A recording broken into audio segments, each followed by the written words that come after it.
Hello friends, அஸ்ஸலாமு அலைக்கும். தேங்காய் பால் சிக்கன் செய்கிறதுக்கு ஒரு கடாயில் 1 டேபிள் ஸ்பூன் தேங்காய் எண்ணெய் சேர்த்துட்டு அதில் 20 சின்ன வெங்காயம் ஒன்றும் பாதியமாக தட்டி வச்சுருக்கேன், அதை சேர்த்துக்கிறேன். அதோட 1 டீஸ்பூன் இஞ்சி பூண்டு விழுது, 1 டீஸ்பூன் பச்சை மிளகாய் விழுது, ஒரு 5 பச்சை மிளகாய் இதெல்லாம் சேர்த்து எண்ணெயில் நல்லா வதக்கிக்கிறேன்.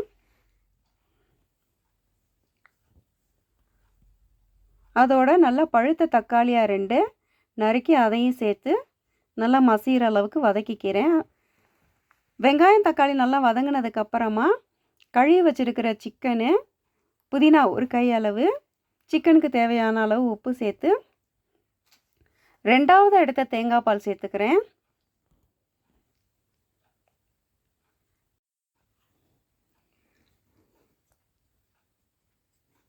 தேங்காய் பால் சேர்த்ததுக்கப்புறமா நல்லா சிக்கனை நல்லா மிக்ஸ் பண்ணி விட்டுக்கிறேன். தேங்காய் பாலில் மிக்ஸ் பண்ணதுக்கப்புறமா ஒரு டீஸ்பூன் கரம் மசாலா சேர்த்துக்கிறேன்.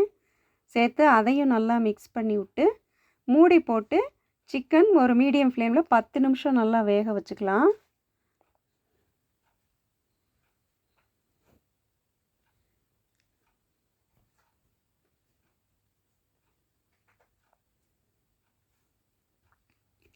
பத்து நிமிஷம் சிக்கன் வெந்ததுக்கப்புறமா ஒரு டீஸ்பூன் மல்லித்தூள், 2 டேபிள் ஸ்பூன் தயிர் சேர்த்து நல்லா மிக்ஸ் பண்ணிக்கிறேன். மிக்ஸ் பண்ணிவிட்டு சிக்கன் வெந்துருச்சான்னு இந்த டைமில் செக் பண்ணிக்கோங்க. வேகலைன்னா திரும்ப ஒரு 5 நிமிஷம் சிக்கனை நல்லா வேக வச்சுக்கலாம்.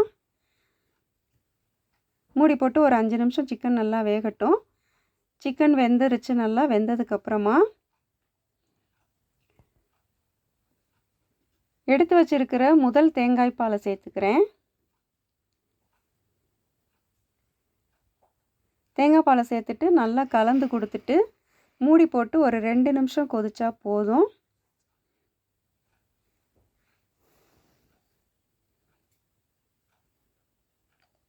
நல்லா மணக்க தேங்காய் பால் சிக்கன் கறி ரெடி.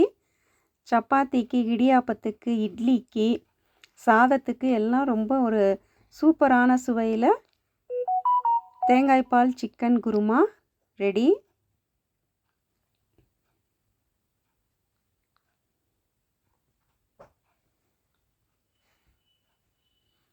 மீண்டும் இன்னொரு வீடியோவில் சந்திக்கலாம். அஸ்ஸலாமு அலைக்கும்.